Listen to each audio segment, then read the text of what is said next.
Hi, teammates. Welcome to the Live Well podcast, the podcast that connects you to all the topics to meet you along your well-being journey. I'm one of your hosts, Jen Collings. I'm Cindy Patterson. And I'm Seth Christopher. Welcome to the Well.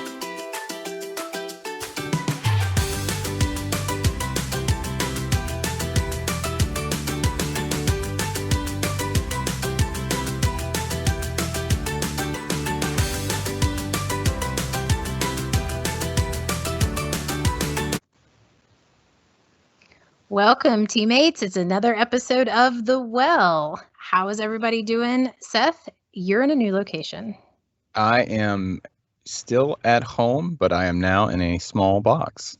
I think that it sounds great. I think it sounds good. I like it. Good change up. I had to up my game. We've got maybe teammates have heard by now. We've got a new co-host for today. I'm so excited. We do. We want to introduce to all of our teammates Cindy Patterson, who did both of our podcasts in April for Financial Health Month, and she was so phenomenal. We brought her on. Hey, Cindy. Hey, guys. Thank you so much for having me back. I'm so happy to join you in co-hosting The Well. I think there's so many great things that we can talk about and offer teammates and with our collaboration. Yes, just the feedback we got, Cindy, was, hey, this is something that's really important. Let's keep this top of mind. So we are looking forward to a regular cadence with you, being able to share all that knowledge that you have and the experiences and the opportunities for teammates to really make a difference in their financial and their overall well-being. Yeah, can't wait to get started. On that note, why don't we start today's show with some fast facts? Let's do it. Fast fact. Reducing the mental health burdens brought on by financial stress is tough, but you can do it if you think you can. In a 2020 Lib review on psychological factors associated with financial hardship and mental health, researchers found that self-esteem, personal agency, and coping are the most important factors in determining mental health burden associated with financial stressors. I could say it again, but let me maybe turn that over a little bit. So an individual's ability and belief in their self to accomplish a task and the resources and tools that they use to accomplish that task, if someone has those in place and feels good about it, they are more likely to have lower mental health burden when it comes to finances than others who may not be as well equipped or feel like they're as well equipped. So thinking about handling a budget, if I feel good about my budget and I feel good about the resources that I'm using to manage and achieve my financial goals, I'm less likely to be stressed about it. So it starts to click when you think of it that way. It really does. It's interesting, but it's also sad because I hate to think that there are people out there who don't feel like this is something they can do well, when actually it is, like you said, Seth, if you have the right tools. So it's just a matter of understanding what your resources are and just really kind of making a plan to start. I know for myself, when I feel like I don't understand something, I have a real bad habit of procrastinating because it's overwhelming. It's like, I don't know. I don't even know where to start. I think we can give folks some tools and tips that will make that a little bit easier to kind of jump in and work on. Yeah, and you pointed out confidence there, being confident in being able to perform something. A lot of that comes with practice, trial and error, and then just the opportunity, right? Like, so if I'm thinking, just let's make a quick sports analogy.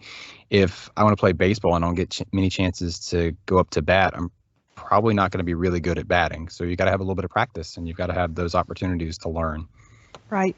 And you also have to give yourself some room to learn too. So, it's not that there's a perfect way to handle money. There's a perfect way for you to handle money. There's a perfect way for me to handle money. So, you have to give yourself that grace to say, I may start with kind of a rough outline of what my budget's going to be, knowing that I can go back in and tweak things if it's not working for me. Yeah, and there's no one size fits all when it comes to putting together your budget, but just doing your best to build your self-esteem around it. Exactly, because there's no one size fits all when it comes to goals. I mean, we all have similar goals, but the specifics of those won't be the same for any two people.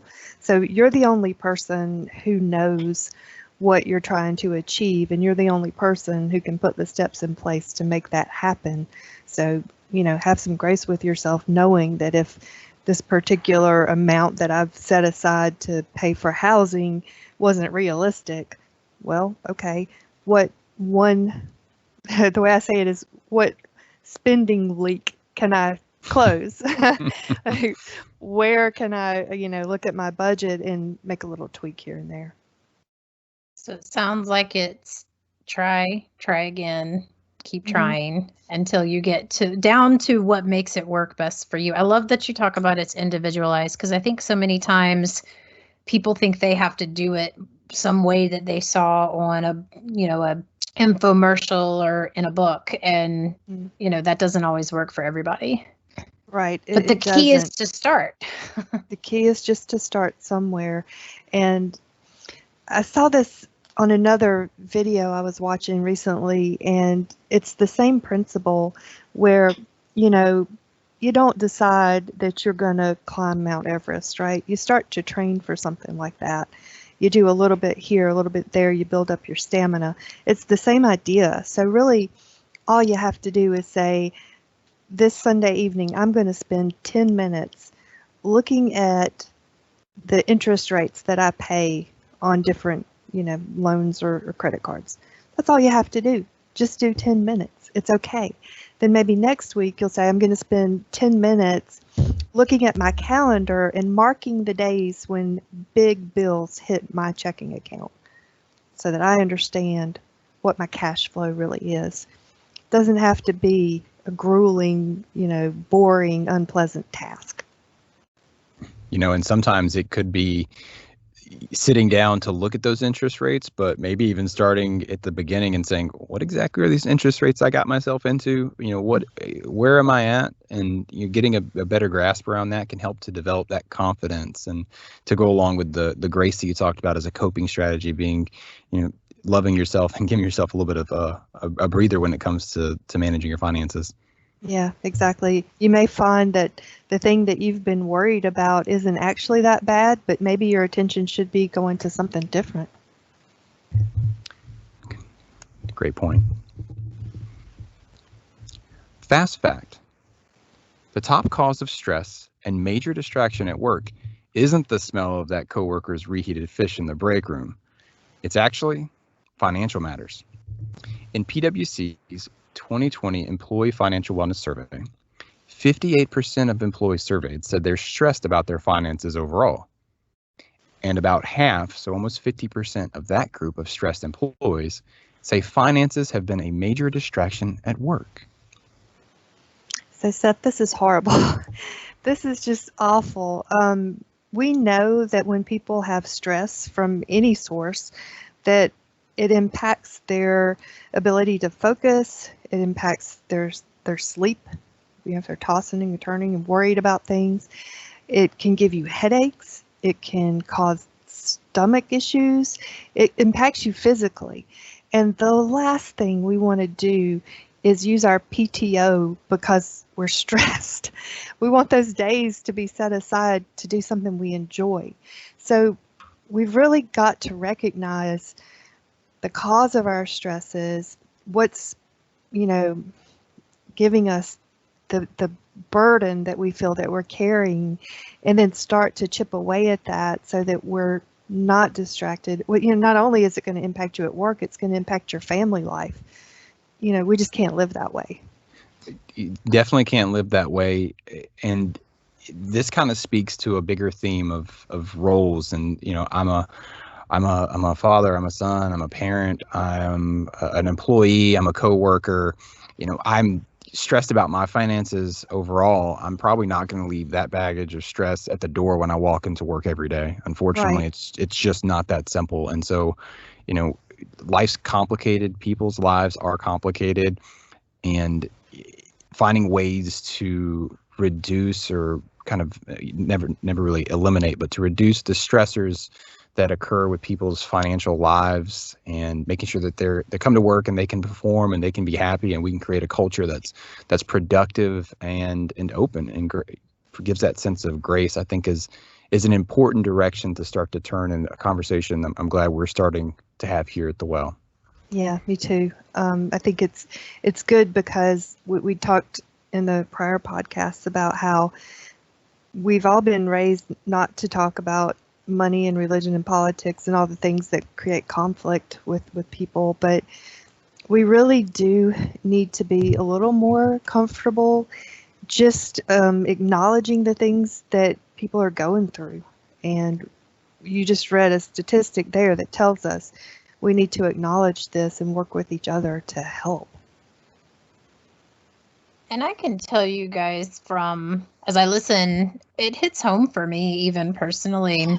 And in previous life as a single mom of young kids, you know, I was probably that 58%, you know, back then. And because you do worry about what's the next step, what bill do I have to pay? Am I going to have to prioritize feeding the kids or paying the water bill? Like, you know, how do you get on top of that? And in my younger days, when I didn't know a lot about budgeting and financial planning, it was a scary place to be. And I didn't even know what resources to look for. And that was the biggest thing, is when I finally said I got to ask for help.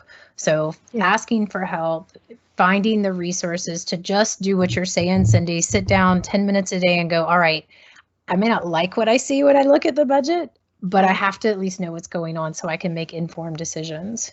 Exactly. And what I'd like to see us as a whole society be better at is taking a big picture view of finances. I think we've come a long way with our health, so that we know, like when I was young, I used to like to be out in the sun, and every summer I'd get a tan. Well, now I know that that's bad for me.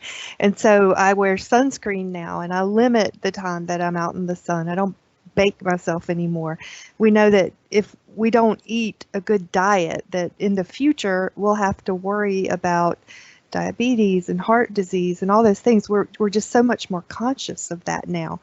We need to approach our finances the same way, so that we equate our small daily decisions around money to the impact they'll have on our long-term stability. And you know, you always hear money doesn't buy happiness, but you know, I say money buys choice.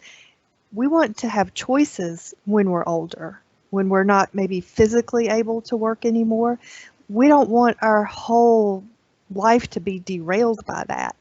We want to have the choice to live in a safe place, comfortable place, where we can walk to the things we want to do, where we can get outside, where we can be with other people. All of this can be accomplished if we're conscious of how our small daily spending can be put to better use.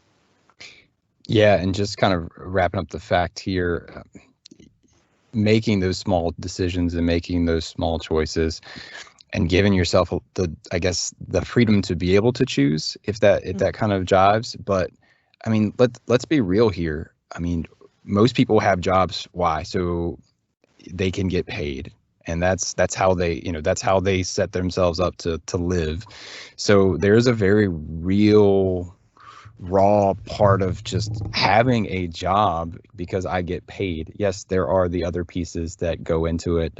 I get this sense of value from my team or from the community from doing what I'm doing, but you know, that sense of value isn't paying the bills. And so when some of those needs and demands aren't met, you know, that's kind of the raw piece of it is, hey, you know, this is about the financial component, and trying to find a way to manage someone's financial health and well-being is so dependent upon a lot of variables that it's very complicated.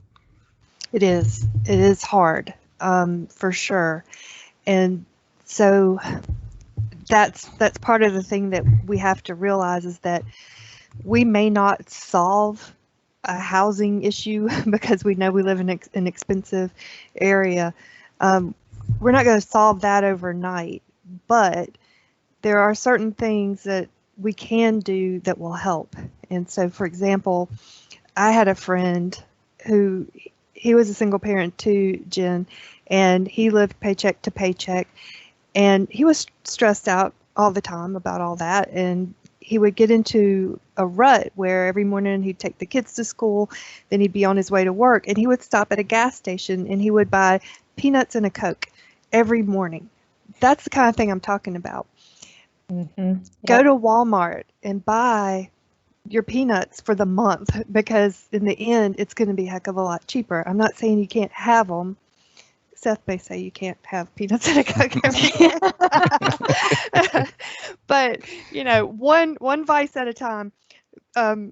Just realize what you're doing and say, shoot, I spent $18 this week on peanuts and Coke. That was crazy.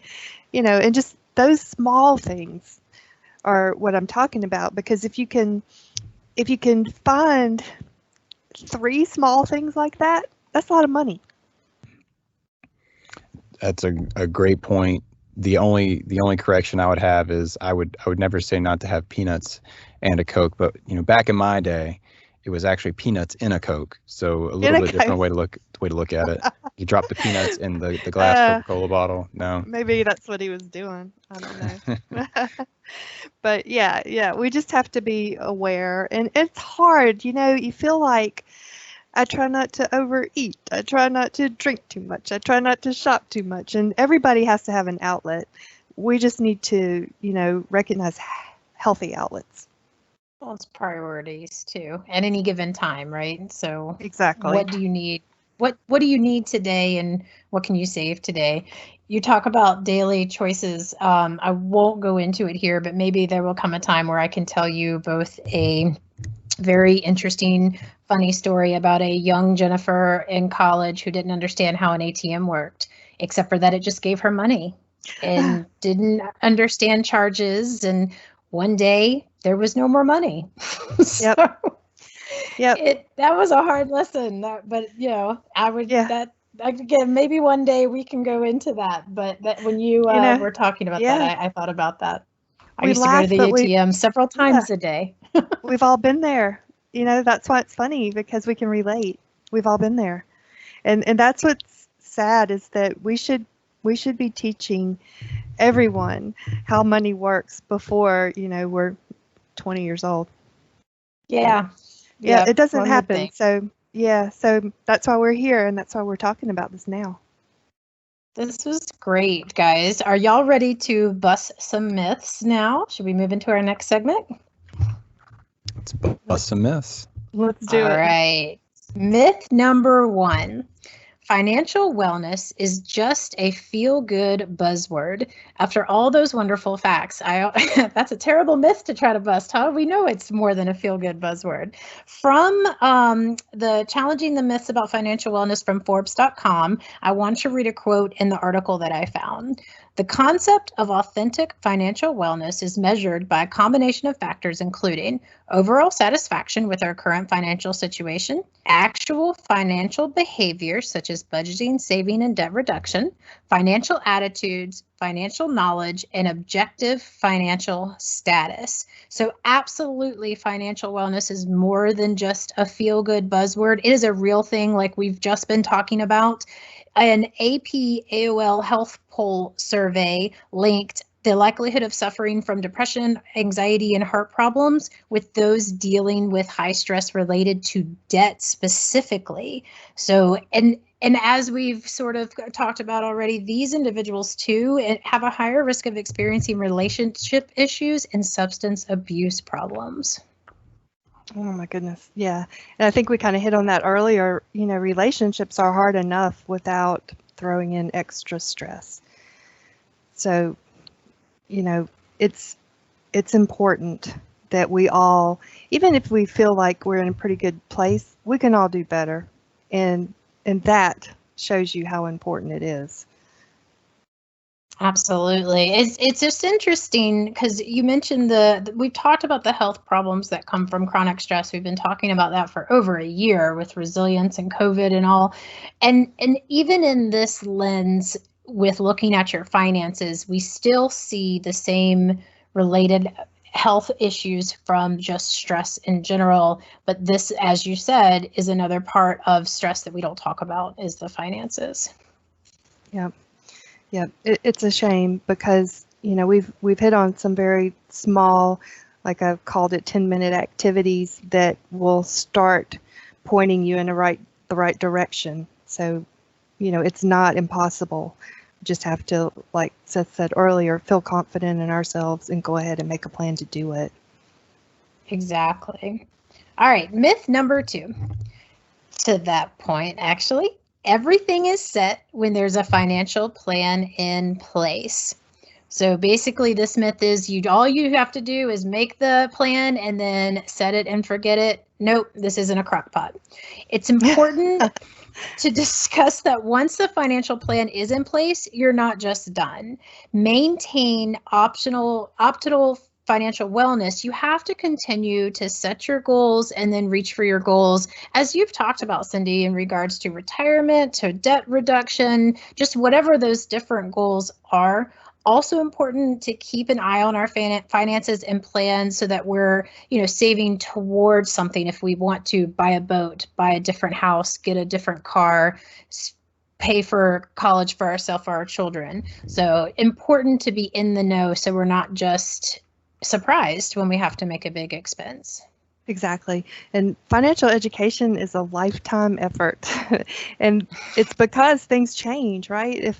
If nothing changed, if we knew how long we were going to live, if we knew that we were never going to, need to move or, keep the car we have now for the rest of our lives, it would be easy, but that's not how life works. So you have to see your budget as a living thing. It's not cast in stone. It's a guide that you can change, you can stop, you can start, you can, completely redo if you have to, as long as you're conscious of it, like we've said earlier, making those good decisions and understanding the long-term impact of them. That's really all that matters.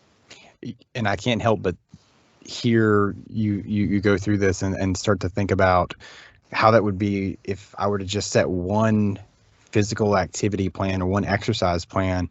And I'm, how often we're still drawing on all these old assumptions and these old plans, and it's not making accommodations for our current state. So the same exercise and physical activity routine that I might have had in my teens when I was playing sports, it's completely different now that I am, we'll just say, much older, but my body's going to respond differently. The loads are so much different. It's not the same thing. The science, the research has changed.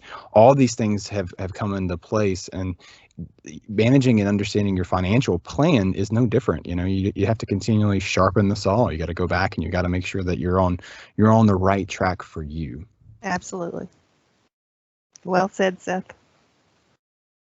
I love how you got the physical activity in there. That was great. But it's so important, right? So sometimes as we age, we may get a health condition. So then we do have to change how we exercise, or we have to change how we eat. Things happen in our financial life that would make us have to stop and reevaluate. So it fits very, very nicely.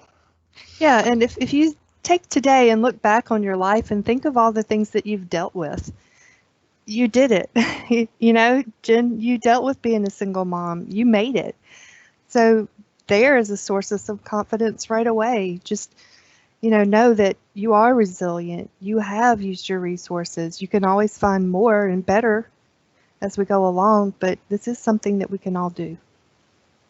I love how you put that. I mean, not just that you were giving me some confidence. I appreciate that.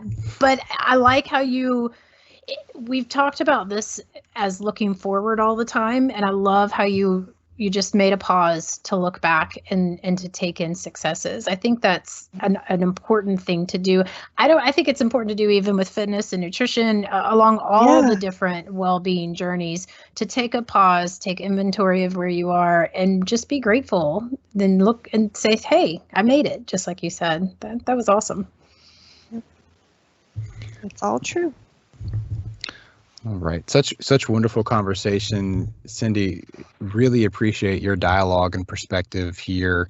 And we are looking forward to many more conversations about that. But I think now, there's a lot happening here in our talk today, but Jen, there's also a lot that's happening with Live Well. As we talked about on our last podcast, May is happening. Live Well is taking mental health wellness to the next level. The only things that I'll really remind you about this time is definitely make sure that you check out the resilience page and the mental health page on the teammate site and People Connect.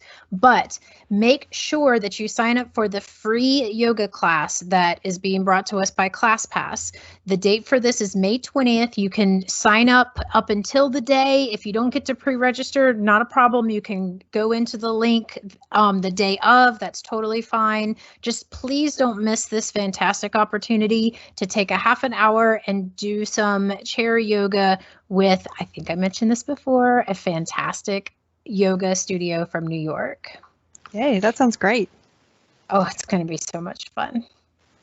Let me make sure I heard that correctly, since today's theme centers around financial well-being. You said that yoga class is free, as in $0?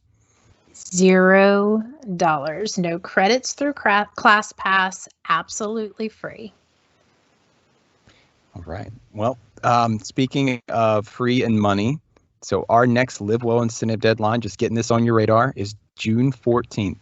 So teammates, make sure that if you haven't had a chance to log into the Total Health portal or visit the Live Well website for more info, make sure you go ahead and do that this month so that you're prepared for that deadline that comes again on June 14th. And there will be one more deadline in the end of the fall, but if you want to get that money in that account now, hit that June 14th deadline.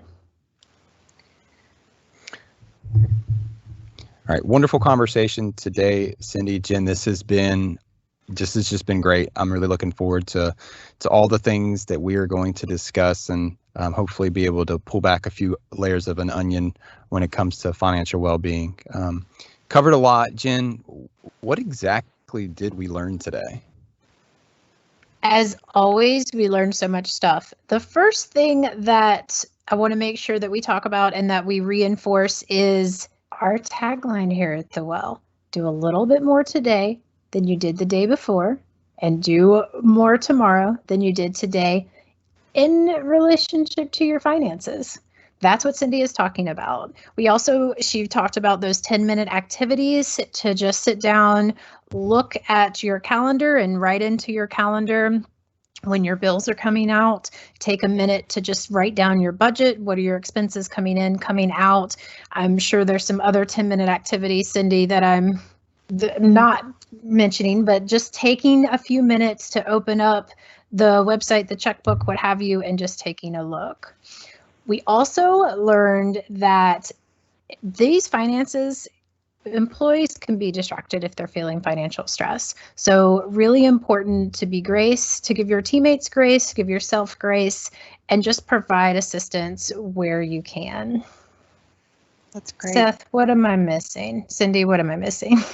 I just have one more that I like to remind people about, that Empower has really cool resources on their website. And if you log in and look at the top of the landing page, it's called My Financial Path. When you click on that, you'll see life events. And we all know that there are some major stresses when it comes to things like marriage, divorce, homeownership, new baby, caring for your aging parents, transferring from working full-time to being retired. That's really stressful. So they have resources that cover all those subjects, and you can access them anytime.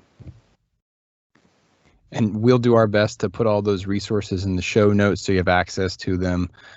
In addition to what we talk about with the Live Well page and what you can find through People Connect. So thanks for calling that out, Cindy. Great resources. Sure. Cindy, this has been so awesome to have you on, and you are going to be with us once a month talking about financial wellness. We are going to break this taboo and stigma about talking about finances. We're going to open it up and talk about all of it. We are. We're going to be the most financially well employer in the United States when we're finished. We're going to be, the rest of you can be stressed. We're good over here. Thank you. That's right. Teammates, our next podcast will be airing on May 20th. We will have a wonderful guest, Greg Hathaway, who is the leader in the Compassion Champions Network. Don't miss this podcast. It is also going to be fantastic. And don't forget to visit the LiveWell website for more info on managing stress, working with a LiveWell health coach, and more information on LiveWell resources.